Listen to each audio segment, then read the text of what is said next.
Hello বন্ধুরা, আমি চলে এসেছি আজকে আবার একটা নতুন ভিডিও নিয়ে। তো আজকে আমি বেরিয়েছি দেখো যুদ্ধ করতে বেরিয়েছি। এই কারণেই বলছি, কারণ এই রোদের মধ্যে বাইরে বেরোনোটা যুদ্ধের থেকে কম কিছু না। তো আমি এই যে চলে এসেছি কালীনারায়ণপুর স্টেশনে, আর সেখান থেকে আমি কৃষ্ণনগর লোকাল ধরবো। তো এই যে কৃষ্ণনগরে আমি চলে এসেছি, আর এখানে একটা জিনিস দেখাই, তোমরা দেখো, এই যে ট্রেনের মাথায় একটা এসি লাগানো আছে।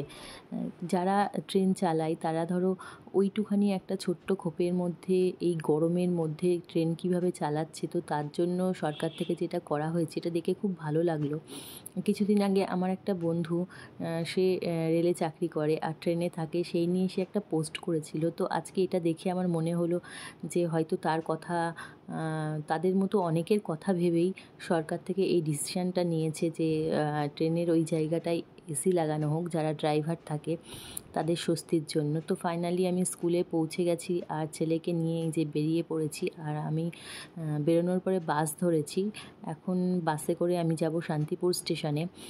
তো এই যে ছেলেকে নিয়ে নিয়েছি, ছেলেকে নিয়ে বাসে বসে পড়েছি। আর বাসে বসে খুব ভালো লাগছিল, কারণ এখানে খুব হাওয়া দিচ্ছিল। আর এই যে বাসে করে আমি ফাইনালি চলে এসেছি শান্তিপুর স্টেশনে। আর এখান থেকে আমি এখন ট্রেন ধরবো। তা ওই যে ট্রেনটা আসছে, দেখতে খুব ভালো লাগছে। আমি প্রতিদিনই ভাবি যে এই ভিডিওটা আমি একটু করব, ট্রেনটা কি সুন্দর করে ঢুকছে। তো আজকে কেউ ছিল না, ওই জন্য আজকে এই ভিডিওটা আমি করলাম। বেশ ভালো লাগলো, ট্রেনটা কি সুন্দর ঢুকলো এঁকে বেঁকে। তো ট্রেন ঢুকে গেছে, আর তারপরে এই যে আমরা ট্রেনে বসে পড়েছি। এই ট্রেনটায় দেখো লোক নেই বেশি, কারণ হচ্ছে এটা হচ্ছে কৃষক স্পেশাল ট্রেন। এই ট্রেনে সাধারণত ছানা ওঠে, আর সেই ট্রেনেই মোটামুটি আমি চলে আসি ফুলিয়া অবধি, অসুবিধা হয় না। আর এই যে ফাইনালি আমি ট্রেন থেকে নেমে পড়েছি আর বাড়ির দিকে যাচ্ছি। তো আজকের মতো যুদ্ধ তো আমার এখানেই শেষ হলো। সকলে খুব ভালো থেকো।